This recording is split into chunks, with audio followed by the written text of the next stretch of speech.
Today is one of my favorite subjects, and that is the dating trends, the new dating trends for 2024.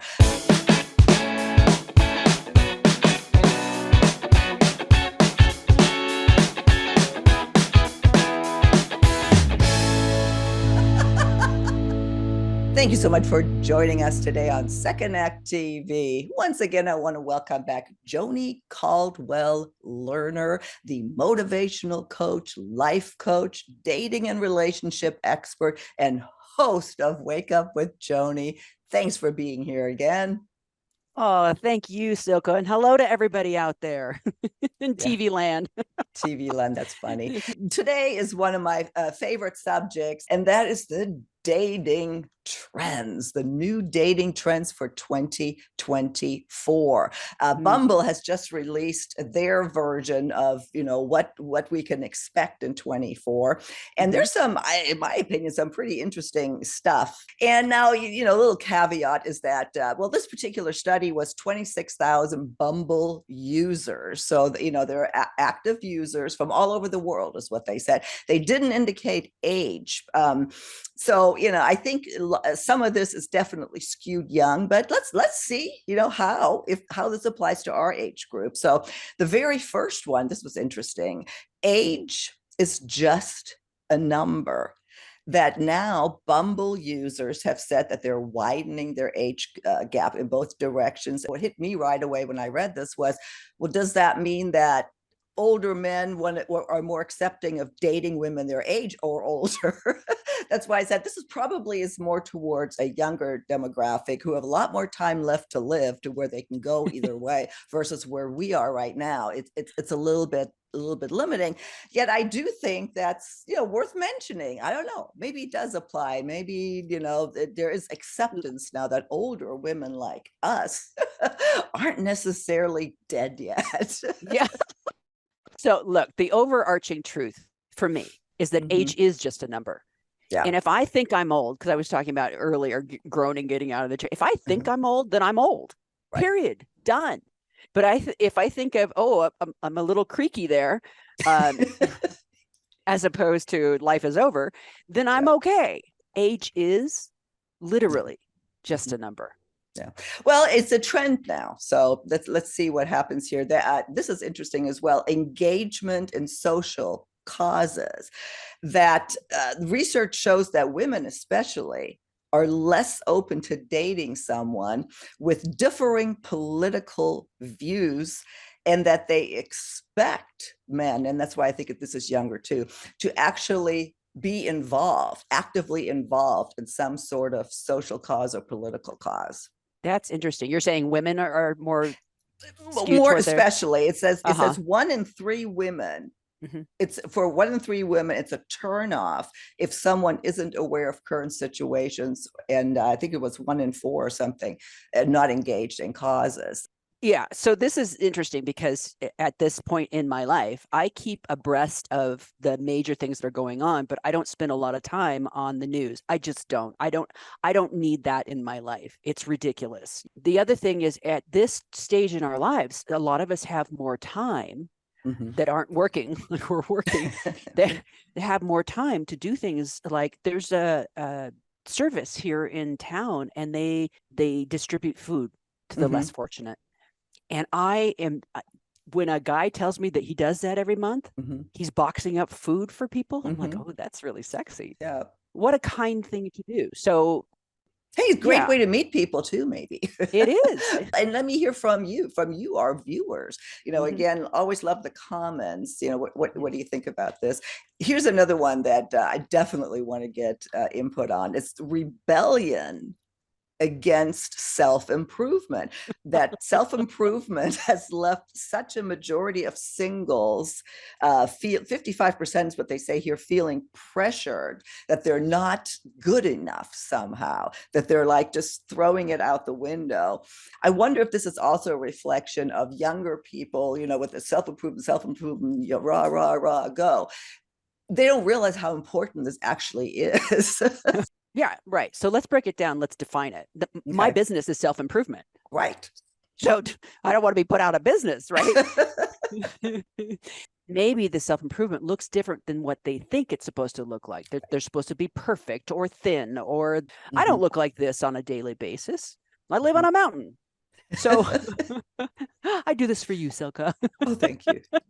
Me too. But I do you see what know. I'm saying? Absolutely. Self-improvement in terms of self-acceptance, of self-knowledge, of going next level. I think that is always going to be a trend. Yeah. But the perfectionism stuff and the black and white thinking, I think you're Yeah. right. Yeah, I agree. I think a better way, I think Trevor said that the other day, brought up, made so much sense, that don't think of it as self-improvement, Mm-hmm. but self-acceptance as well. Mm-hmm. And I think maybe that's what this is heading towards, is self-acceptance while you're working on yourself. So I know, good point. Here's another one. Emotional intimacy is key. That Mm. singles are focused on finding security, safety, and understanding in their romantic connections, and they feel that that is actually more attractive. And this is a good part. This, if this is true, that emotional intimacy is becoming more attractive than physical intimacy or attraction. Well, I think it's being valued now. Mm-hmm. It's being seen, it's being understood, it's being valued. And I don't necessarily agree that it's about the young skew. I think it's absolutely every generation. And again, as we get older, and your guy, Frank Wiegers, he's amazing. So I if love anybody him. wants to know anything about sex over 50, go back to Silka's segments. He's hysterical. Things change, but emotional intimacy and connection, that's a solid foundation. Mm-hmm. A solid foundation. No matter what happens, it can get handled. It will be Yeah. handled because there's love and understanding between Yeah, them. I like the way you explain that. That it's it's really every generation that it's being more valued. Here's another. I love this one. Rejecting dating milestones. Again, that's largely for women. Is that what's the stats here? That 1 in 3 women are no longer focused on adhering, like, to getting married. The That's not the goal.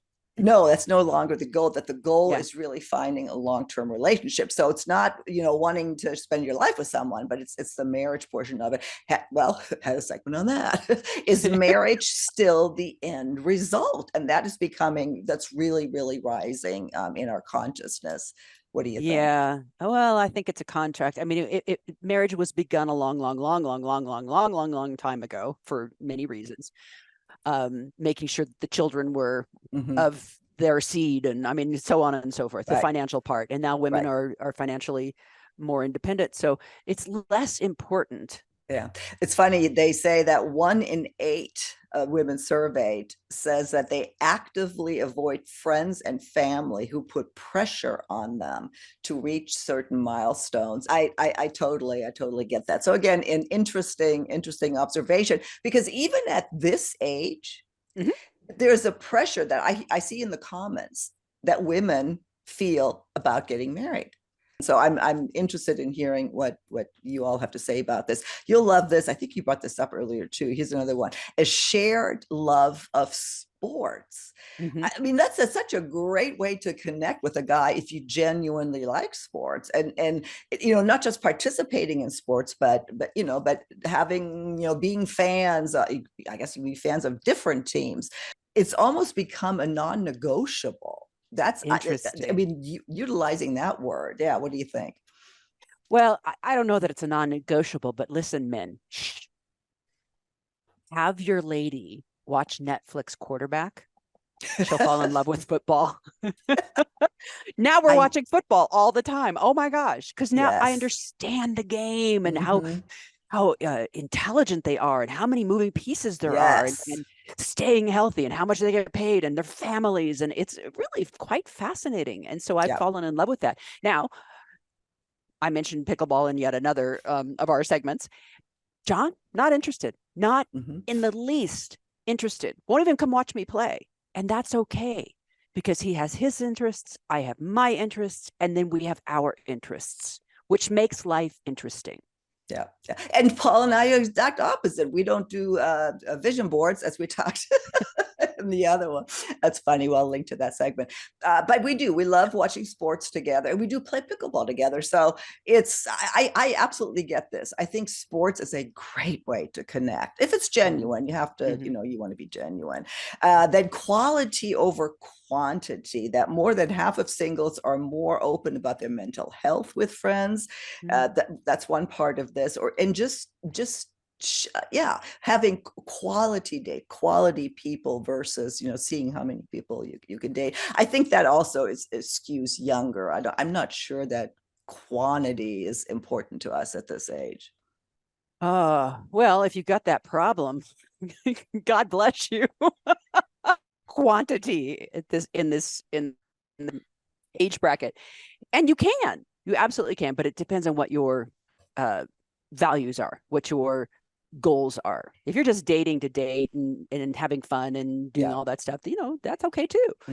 But if you're looking for a relationship, I think honing in on that emotional piece, what their values are. Well, and I think what's interesting about this point too is that maybe the tide is changing a little bit about all the bad things that online dating has done, which is to make you believe that there's always something else. Am I missing out? Blah blah blah. I think people, as they now have gone through this, that yes, quality matters, and that was what we should be looking for. So maybe that's going to open up all kinds of good trends. Here, I want to mention three others. One is that we have a whole other segment on that. Living apart together, LAT being the acronym, that there's more and more people are, they're in committed long-term relationships, but they maintain separate residences. I did that for almost 10 years with Paul. We are living together now, but the reason I'm bringing this up and I included it because I said that thanks to pop culture moments such as the Golden Bachelor, was actually referred to as pop culture, that has brought up the conversation of what older people, how they connect, what they need, and that it is difficult to all of a sudden move in together when you have so much stuff. Living apart together works. It absolutely works. Now, having watched The Golden Bachelor, and I used to watch The Bachelor, maybe I watched a couple of seasons, but I saw that come up on I went, oh yeah, that's what I do, right? Yeah. That's who I am. That's what I've lived. It was so beautifully done. They picked a man of integrity with a huge heart, and very handsome, and just fun and sweet and all those things. And then the women that they chose, they're a cross section. I fell in love with every single one most every single one of them. They were us, just trying to do their best and find their way. And they had not dated for a while, and they were learning, and and they realized, oh my God, life's not over. It's not over. And I'm attractive, and I can do this. Well, I agree with most of what you just said. And again, that's a whole other conversation, because we actually have two conversations on The Golden Bachelor that you may or may not want to see. Well, I didn't see the last couple, so no, so that's really funny. But yeah, living apart together. Now here I'll want to finish off with these two. Sex re-education is a trend. What do we mean by that? Resources that promote pleasure-based sex education are on the rise. That we have sex education about STDs and God knows what, but how to really have pleasurable sex, that's never been a real focus. And I guess 24 is going to be filled with a focus on pleasure-based sex. Well, okay, I'm looking forward to 24. You know what? Because there's been such a taboo on sex and talking about sex and having sex and all the sex things, because there was a taboo, there was a secrecy. Because there was a secrecy, there was no communication. Because there's no communication, everyone's sort of knocking around in the dark. Right. So I really encourage that kind of thing. Learn, speak, ask. Yeah. I have something super interesting on that, because that's one of our big topics that we started on with, sex after 50 on this channel. And for a while there, 4 years ago, they demonetized all the videos we did on that, which was like, you've got to be kidding me. And anyway, it was worked out, and now I'm super careful with how we talk about it, just like with Frank Wiegers, like you mentioned him. But YouTube, even, they have actually expanded now those categories where you can talk about education based sex, as long as you don't actually show it or use it. You can even show toys now not being used, but which just shocked me. This is very recent, and it's actually here's an acronym. I want to throw one acronym out to you here in this segment. Is NSFW. I just learned this. Now you may be listening, going, "Wow, we know what this is," but it's not safe for work. That's now an acronym on social media, on YouTube, anything that you send to somebody. If you see NSFW, don't open it unless you can view so privately. Isn't that interesting? Yeah, that is interesting. I like that, though. Yeah. There's, again, it speaks to this technological age that we're in. I mean, having this conversation, can you imagine? It's so weird. I mean, when I don't know how old, but in the 1960s or whatever it was, Star Trek, they had the flip phone. Like, oh, that's so cool. And so the only thing that hasn't happened is beam me up, Scotty. I'm waiting for that one. Me too. Well, Joni, we are so at the end of the segment. How fun. I actually want to do a couple segments on the sex re-education. And what I didn't mention, audio arousal. We'll just plant that for another segment. How would you like to end this, Joni, about trends for 2024? Listen, overarching truth. Be authentic. Authentic, by the way, was the most Googled word of 2023.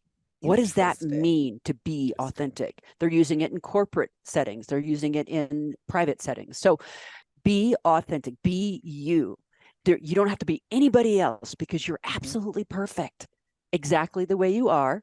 Can you improve? That's up to you. Ha ha. Very, very well put. Joni, thank you so much. We will link to all of your information as usual. If you want to coach with Joni, maybe for a little self-improvement or self-acceptance, please do so. The link will be in the show notes as usual, as well as to your wonderful podcast, Wake Up with Joni. And I look forward to having you back again soon on Second Act TV. Thank you, Silka.